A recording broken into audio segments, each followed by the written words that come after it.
Hello students, कैसे हैं आप सब। आई होप आप सब अच्छे होंगे। आईसीटी वर्चुअल क्लासरूम में आप सबका स्वागत है। मैं विकास।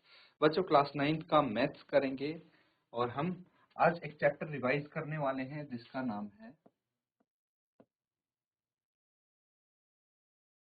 पॉलिनोमियल्स। उम्मीद करता हूं कि अच्छे से आपने ये चैप्टर पढ़ा होगा। ठीक है,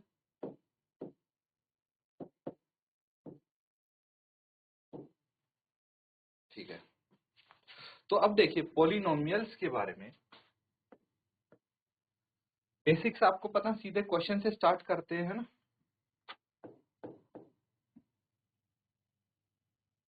तो देखते हैं कितने क्वेश्चंस आप कर पाते हैं।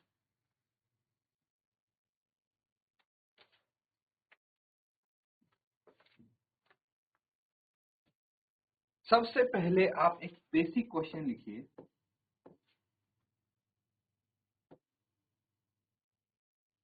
Which of the following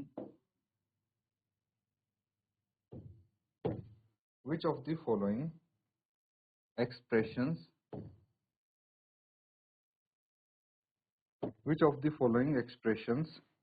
are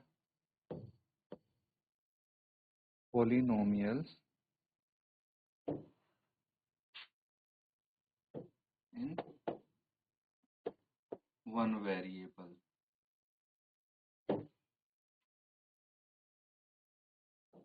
and which are not। चलिए, इसके पार्ट्स लिख देता हूं मैं। 4x square minus 3x plus 7, एक तो ये है। एक है y स्क्वायर प्लस √2, एक है 3√t प्लस t√2,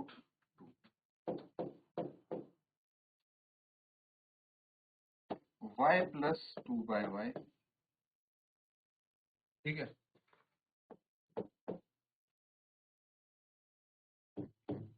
x की पावर 10 प्लस y की पावर 3 प्लस t की पावर 50, x की पावर 6 प्लस y की पावर 7 प्लस z। ठीक है, ये हैं कुछ एक्सप्रेशंस। तो ये बताना है कि इनमें से कौन से पॉलिनोमियल इन वन वेरिएबल है और कौन से नहीं, है ना। चलिए नोट करके इनका आंसर दीजिए।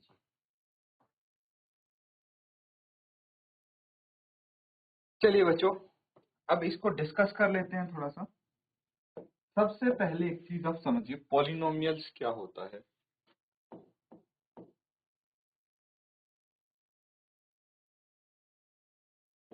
बहुपद, है ना। बहुपद मतलब नाम से ही पता लग रहा है कि एक से ज्यादा पद जहां पे हों। अब पद क्या होते हैं, छोटी क्लासेस में सीखा होगा बच्चों ये चीज आपने। टर्म्स क्या होते हैं, टर्म्स। और इन टर्म्स को मिला के बनती है, कई सारी टर्म्स हो जाती हैं तो उसको एक्सप्रेशन बोल देते हैं। क्या बोल देते हैं, एक्सप्रेशन यानी व्यंजक। ठीक है, तो अब देखिए यहाँ पे क्या क्या कंडीशन होती है एक पॉलिनोमियल होने के लिए, कि एक पॉलिनोमियल के जो टर्म्स होती हैं, पद होते हैं। ठीक है, अगर वेरिएबल की बात करते हैं, एक चीज है वेरिएबल। वेरिएबल को हिंदी में क्या बोलते हैं, चर, है ना। एक इससे मिलती जुलती टर्म होती है कांस्टेंट। ठीक है, अचर। तो चर यानी वेरिएबल वो होता है जिसकी वैल्यूज हमें चेंज होती हुई दिख सके, है ना, जिसकी वैल्यू कभी भी चेंज हो सकती हो। एंड सो ये वेरिएबल्स होंगे जो अल्फाबेट्स दिख रहे हैं आपको। क्यों? क्योंकि इनकी वैल्यू हम कुछ भी ले सकते हैं। जैसे x की वैल्यू 5 ले ली, कहीं पे x की वैल्यू 9 भी दिखेगी आपको। तो ऐसे वेरिएबल हो जाते हैं। अब ये सब अलग अलग वेरिएबल हैं। अगर वन वेरिएबल की बात की गई है ना, पॉलिनोमियल्स इन वन वेरिएबल मतलब एक टाइप का ही वेरिएबल होना चाहिए। मतलब मान लीजिए यहाँ पे 3 टर्म्स हैं, 3 टर्म्स हैं, तो या तो उसमें कांस्टेंट हो, कांस्टेंट जिसकी वैल्यू चेंज नहीं हो सके, 1 2 3 4 ये सब कांस्टेंट होते हैं। तो या तो उसमें कोई कांस्टेंट वाली टर्म हो, कांस्टेंट टर्म हो, जैसे 3x² है, तो वेरिएबल क्या है यहाँ पे, x वेरिएबल है ना। तो x ही होना चाहिए हर टर्म में वेरिएबल, अगर variable polynomial in one variable की बात हो रही है तो 4x, तो देखिए ये भी x में है, ये भी x में है, पावर्स भले ही अलग हो सकती हैं लेकिन वेरिएबल सेम होना चाहिए। ये कांस्टेंट हो गया, ये भी चलेगा, ठीक है। तो इस चीज का ध्यान रखना है। अगर हमारे पास अब वेरिएबल की पावर होल नंबर में है, ठीक है, power of variable should be a whole number, ठीक है। अगर किसी वेरिएबल की पावर होगी 1/2 तो ये पॉलिनोमियल नहीं कहलाएगा, ठीक है। किसी एक्सप्रेशन में अगर ऐसे आ गया तो समझ रहे हैं आप। अब देखिए, अब रेडी हैं आप ये करने के लिए, हालांकि आपको आता होगा, बस एक बार मैंने एक आइडिया दे दिया है आपको, रिकैप हो गया है आपका। अब मुझे ये बताइए कि क्या ये पॉलिनोमियल इन वन वेरिएबल है या नहीं है। तो यहाँ पे हम चेक करेंगे कि भाई इसमें वेरिएबल कौन सा है, क्या सब में सेम वेरिएबल है, बिल्कुल x है सब में, ये बात जस्टिफाइड है। दूसरी चीज हम चेक करेंगे क्या हमारे जो वेरिएबल हैं उनकी पावर होल नंबर है, तो इसमें x की पावर 2 है, होल नंबर है, x की पावर 1 है, वो भी होल नंबर है। यहाँ पे अगर x होता तो हो सकता है x की पावर 0 होती, वो भी एक होल नंबर है, ठीक है। तो ये सब इनमें पावर होल नंबर है, तो यस ये एक पॉलिनोमियल इन वन वेरिएबल है ना, क्योंकि इनमें एक ही वेरिएबल दिख रहा है हमें और सबकी जो पावर है वो होल नंबर है। ये भी हाँ एक पॉलिनोमियल इन वन वेरिएबल है, क्योंकि यहाँ पे सिर्फ एक वेरिएबल है x। अगर इसमें y है तो इसमें x है, तो इसमें सिर्फ y है वेरिएबल, y के अलावा और कुछ तो वेरिएबल नहीं दिख रहा आपको, तो इसकी पावर भी एक होल नंबर है, तो इसीलिए ये एक पॉलिनोमियल हो गया है, ठीक है। हमें वेरिएबल पे ध्यान देना है बस। अब देखिए यहाँ पे वेरिएबल तो सेम है दोनों केस में, लेकिन एक दिक्कत यहाँ पे ये आ रही है कि रूट टी आ गया है, रूट टी में टी की पावर क्या हो जाएगी 1/2, तो ये एक होल नंबर नहीं है, इसलिए ये एक वेरिएबल नहीं होगा, ठीक है। तो आप लिखेंगे नो, ठीक है, इट इज नॉट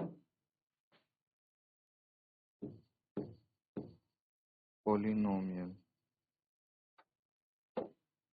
ठीक है, एज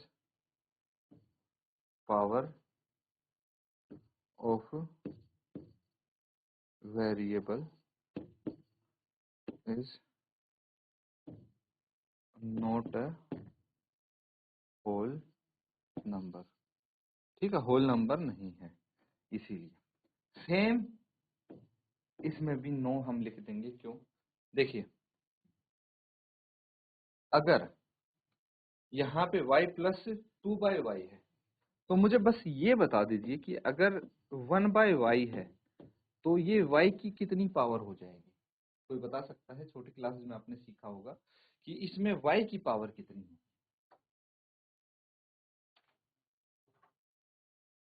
तो बच्चों पता लगा इसका आंसर। देखिए अगर 1/y है, ठीक है, तो यहाँ डिनोमिनेटर में y की पावर कितनी है, 1 है। अगर इसी को हम न्यूमरेटर में जाएंगे तो इसकी पावर -1 हो जाएगी, क्या हो जाएगी, -1। तो यहाँ पे y की पावर -1 है, कितनी है, वैसे भी लिख सकते हैं y प्लस 2y की पावर -1। तो ये एक पॉलिनोमियल नहीं है, because power of second variable is not, second term के वेरिएबल की पावर होल नंबर नहीं है ना, ये आप लिख सकते हैं। सिमिलरली इसमें फर्स्ट टर्म के वेरिएबल की पावर होल नंबर नहीं है। चलिए अब पार्ट 5 देखिए, इसमें x की पावर 10 है, होल नंबर है, y की पावर 3 है, ये भी होल नंबर है, और t की पावर 50 है, ये भी होल नंबर है। तो क्या ये एक पॉलिनोमियल हुआ? आंसर होगा नहीं। No, it is not a polynomial. क्यों? क्योंकि बच्चों पॉलिनोमियल इन वन वेरिएबल पूछा है ना, इसका भी ध्यान रखना है आपको। कितने वेरिएबल यूज हो गए? 1 2 3, 3 वेरिएबल हो गए यहाँ। तो हमें पॉलिनोमियल इन वन वेरिएबल चाहिए। अगर भाई 3 वेरिएबल होता तो हम बोल सकते थे। अब देखिए एक्स वाई जेड, यहाँ पे भी 3 वेरिएबल हो गए, इसलिए ये भी पॉलिनोमियल नहीं है। नोट डाउन कर लीजिए।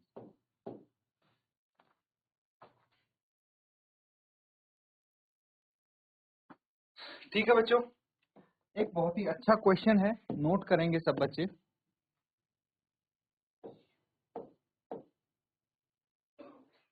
यहाँ पे है, right the coefficient, write the coefficient of x square in each of the following.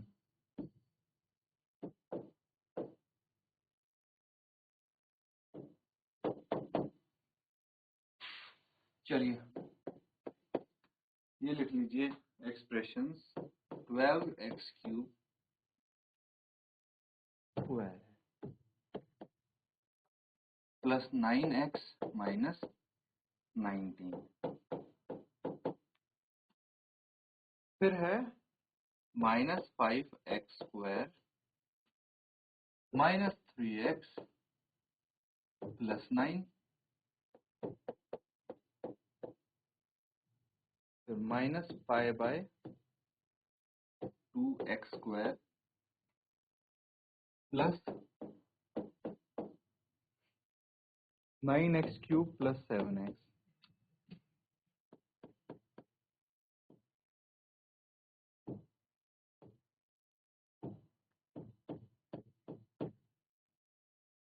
Five minus 6x minus 2x square minus root 3x square plus 5x minus 7।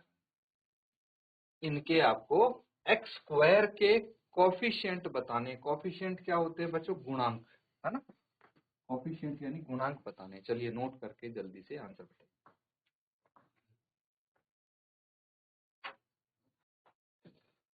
ठीक है बच्चों, बहुत इजी सा सवाल है ये। चलिए इसको देखते हैं। देखिए यहाँ पे आपसे एक्स स्क्वायर का कोफिशिएंट पूछा है, ठीक है, गुणांक, है ना। क्या होता है गुणांक? जो इसके साथ मल्टीप्लीकेशन में होता है ना। अगर एक्स स्क्वायर का कोफिशिएंट पूछ लिया तो एक्स स्क्वायर के साथ क्या है मल्टीप्लीकेशन में, उस पूरी एक्सप्रेशन में, ये आपको बताना है। ठीक है, अगर आपसे सिर्फ x का कोफिशिएंट पूछते तो x वाली टर्म हम पहले चेक करते। देखिए प्रॉपर प्रोसीजर यही है, तरीका यही है कि इस पूरे एक्सप्रेशन में से हमें x स्क्वायर वाली टर्म उठानी है, 12x स्क्वायर ये है। अब इसमें देखना है x स्क्वायर के साथ क्या है। x स्क्वायर के साथ मल्टीप्लीकेशन में 12 है, तो 12 is coefficient of 12x square, है ना।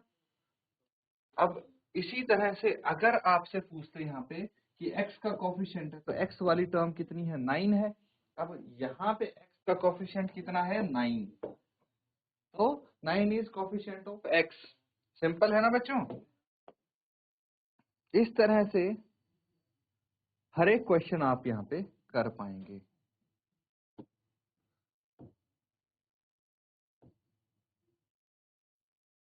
Coefficient of x square is 12, है ना। यहाँ पे कितना है? एक्स स्क्वायर वाली टर्म देखिए पहले तो कौन सी है। ये रही एक्स स्क्वायर वाली टर्म, दिख रही है आपको? क्या है? -5x square. तो एक्स स्क्वायर के साथ क्या है? क्या बचा? -5। साइन का भी ध्यान रखना है आपको। तो ये हो जाएगा -5।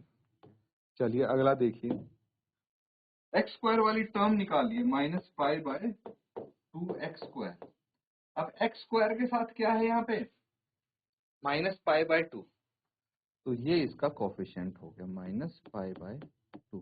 बाकी टर्म हमें देखनी ही नहीं है बच्चों, हमें एक्स स्क्वायर वाली टर्म चाहिए ना, क्योंकि उसी का कोफिशिएंट निकालना है। चलिए अगला देखिए, यहाँ पे एक्स स्क्वायर वाली टर्म है -2x², तो -2 हो जाएगा। यहाँ पे एक्स स्क्वायर वाली टर्म क्या है -√3x², तो -√3 हो गया इसका कोफिशिएंट। बहुत ही सिंपल से क्वेश्चन है, नोट कर लेंगे इसको।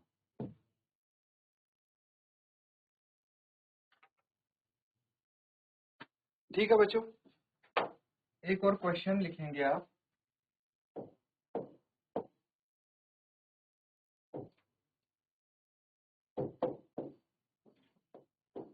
Right the degree of each of the following. Degree लिखनी है आपको, ठीक है। क्वेश्चंस लिख लीजिए। 5x³ + 4x² + 7x। Second, 4 - y⁵।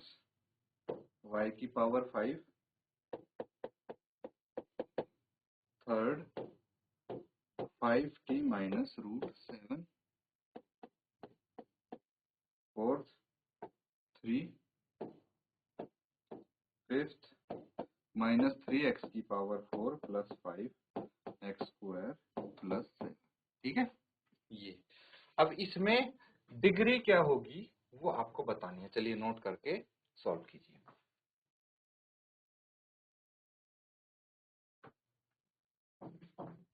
तो देखिए बच्चों, यहाँ पे डिग्री कैसे हम लिखेंगे, डिग्री कैसे लिखते हैं किसी भी पॉलिनोमियल की, वो समझिए। डिग्री ऑफ पॉलिनोमियल,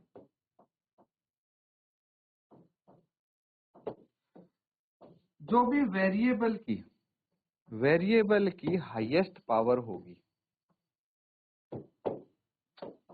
उसी को हम degree of variable, degree of polynomial बोल देंगे, डिक्लेयर कर देंगे। अब देखिए यहाँ पे वेरिएबल क्या है, वेरिएबल है एक्स। कौन सा वेरिएबल है, एक्स है। अब इस एक्स वेरिएबल की सबसे बड़ी पावर कहाँ पे है, यहाँ पे 7 के साथ जो वेरिएबल एक्स है उसकी पावर क्या है 1। 4x² है, तो यहाँ पे x की वेरिएबल की पावर क्या है 2, और 5x³ में वेरिएबल की पावर क्या है 3। तो क्या है, हाईएस्ट डिग्री इज 3। ठीक है, जो डिग्री है इसकी वो 3 है, as highest power of variable is 3। लिख लेंगे ये आप, highest power of variable is 3। यहाँ पे हाईएस्ट पावर ऑफ वेरिएबल कितनी है, y की पावर क्या है 5 है, तो डिग्री कितनी हो गई 5 हो गई। यहाँ पे हाईएस्ट पावर ऑफ वेरिएबल क्या दिख रही है आपको, वेरिएबल t है, इसकी पावर 1 है ना, तो डिग्री भी 1 ही हो जाएगी। अब यहाँ पे देखिए हाईएस्ट पावर ऑफ वेरिएबल क्या दिख रही है, वेरिएबल ही नहीं दिख रहा, तो हो सकता है वेरिएबल की पावर 0 हो। मान लीजिए t वेरिएबल था, इसकी पावर 0, किसी की भी पावर 0 होती है तो वैल्यू क्या आती है 1 आती है। 1 को किसी के साथ मल्टीप्लाई करो वही नंबर रहता है। तो इसीलिए यहाँ पे वेरिएबल की पावर, हाईएस्ट पावर 0 मानी जाएगी। अगर वेरिएबल कहीं दिख नहीं रहा बच्चों, तो मतलब वहां पे वेरिएबल की पावर 0 रही होगी। यहाँ पे हाईएस्ट वेरिएबल की पावर 4 है ना, बस दैट्स इट, नोट कर लेंगे इसको। तो स्टूडेंट्स, यहाँ पे हमने कुछ क्वेश्चंस किए हैं पॉलिनोमियल से रिलेटेड, अच्छे से इनको रिवाइज करें। इसी के साथ आज का सेशन यहाँ पे एंड करते हैं। Thank you and have a nice day.